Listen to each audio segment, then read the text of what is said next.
तो वेरिएबल क्या होता है, जनरली एक नेम होता है किसी भी मेमोरी लोकेशन का, ठीक है। जब हम लोग अपने सिस्टम में रैम की बात करते हैं, ठीक है, अगर हम लोग रैम की बात करते हैं तो रैम पे बहुत सारे मेमोरी स्लॉट्स होते हैं, ठीक है। मतलब मान के चलो ये 2 GB का रैम है, तो उसमें हमारे पास बहुत सारे स्लॉट्स बने होंगे, ठीक है। ऐसे छोटे छोटे मेमोरी स्लॉट्स या फिर हम लोग उसको मेमोरी ब्लॉक्स भी बोलते हैं, ठीक है। कोई भी एक मेमोरी ब्लॉक जो है, जब हम लोग वेरिएबल डिक्लेयर करते हैं तो वो उसको असाइन कर देता है, ठीक है।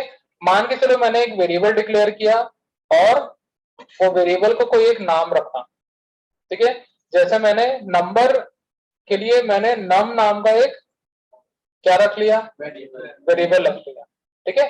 तो वेरिएबल जब मैंने डिक्लेयर किया तो ये जो वेरिएबल हम लोग को दिख रहा है, ठीक है, उसके लिए यहाँ पे एक मेमोरी स्लॉट जो है बुक किया जाएगा, ठीक है। और उसमें हम लोग जो भी वैल्यू स्टोर करेंगे वो इसी मेमोरी एरिया में या फिर इसी मेमोरी ब्लॉक में आके स्टोर हो जाएगा, ठीक है। तो जनरली हम लोग मान के चलो ऐसा कि एक जमीन हम लोग बुक करके रखे और वहीं से हम लोग घर बनाएंगे और वहीं पे हम लोग रहेंगे, ठीक है। बस उस घर का हम लोग नामकरण कर दे रहे हैं, आया समझ में। अब यहाँ पे जितने भी मेमोरी स्लॉट्स है सबका एक एड्रेस होगा, क्या होगा, एड्रेस होगा। मान के चलो ये वाला एक स्लॉट है, इसका एड्रेस है 1001, ठीक है, क्या है 1001। वैसे जितने ब्लॉक्स होंगे सभी का कुछ ना कुछ एड्रेस होगा, ठीक है। आया समझ में, सेम नहीं होगा, अलग होगा।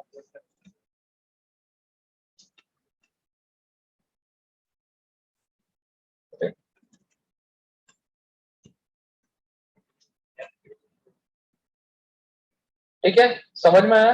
कुछ इस टाइप का, कुछ नंबरिंग होगा या फिर कुछ हेक्साडेसिमल में रहता है जनरली, ठीक है, उस टाइप का वहां पे कुछ ना कुछ एड्रेस होगा, ठीक है।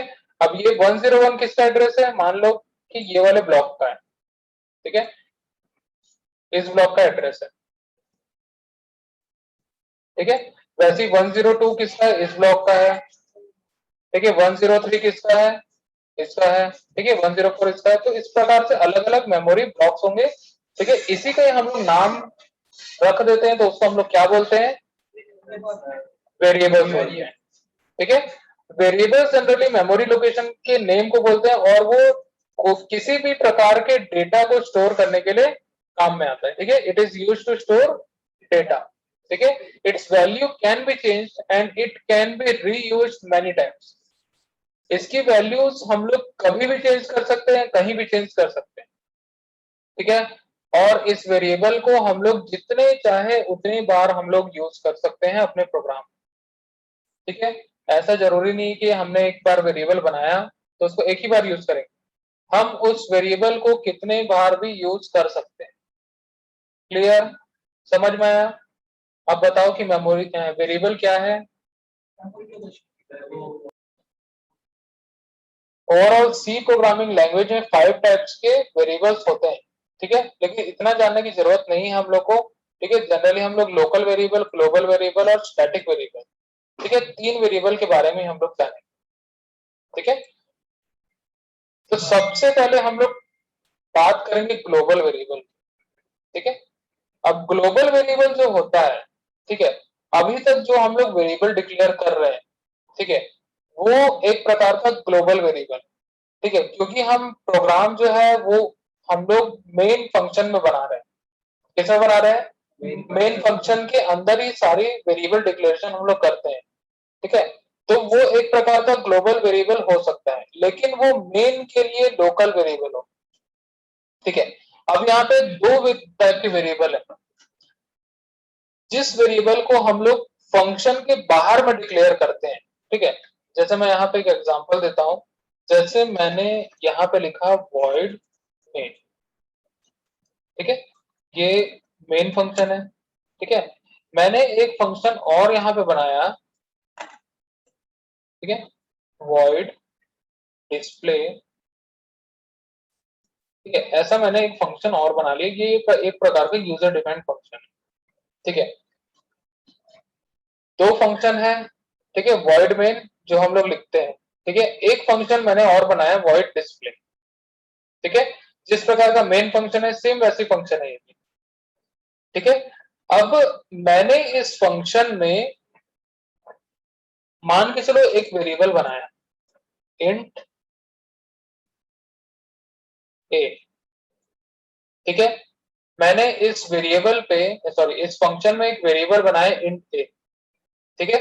अब इस इंट ए को मैं सिर्फ और सिर्फ वॉइड मेन के अंदर ही एक्सेस कर सकता हूं, ठीक है। कहां एक्सेस कर सकता हूं? सिर्फ और सिर्फ मेन फंक्शन के अंदर ही इसका स्कोप होगा, स्कोप मतलब एक्सेसिबल होगा। इस बाउंड्री के बाहर में वो एक्सेसिबल नहीं होगा, ठीक है। अगर कोई इस टाइप का वेरिएबल है तो हम लोग उसको बोलते हैं लोकल वेरिएबल। क्या बोलते हैं? लोकल वेरिएबल, ठीक है।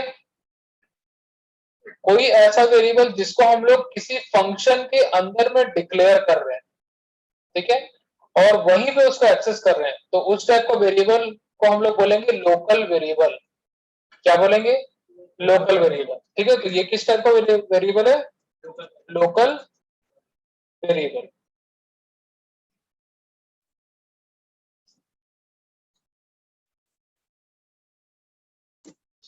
क्या हो गया? ठीक है, लोकल वेरिएबल। समझ में आया? अब आ जाते हैं हम लोग ग्लोबल वेरिएबल पे। ग्लोबल वेरिएबल हम लोग उसको बोलते हैं जो इस फंक्शन के बाहर में बनाया जाता है, ठीक है। मतलब मान के चलो मैं बनाता हूं फ्लोट एफ, ठीक है। मैंने इस फंक्शन के बाहर में बनाया है इसको, ठीक है। मैंने इस फंक्शन के बाहर में बनाया है। इसका मतलब ये है कि मैंने इस एफ को मैं मेन में भी यूज कर सकता हूं और साथ में डिस्प्ले में भी मैं उसको यूज कर सकता हूं, ठीक है। मतलब ये ग्लोबली ओवरऑल प्रोग्राम में ही इस वेरिएबल को हम लोग यूज कर सकते हैं, एक्सेस कर सकते हैं, ठीक है। तो ये एक प्रकार का ग्लोबल वेरिएबल हुआ, ठीक है। तो ग्लोबल वेरिएबल वो होता है जो फंक्शन के बाहर में बनाया जाता है, ठीक है। ग्लोबल वेरिएबल हम लोग किसको बोलेंगे? जो फंक्शन के बाहर बनाया जाता है, ठीक है, और वो हर एक फंक्शन में एक्सेसिबल होता है, ठीक है। समझ में आया कि नहीं आया?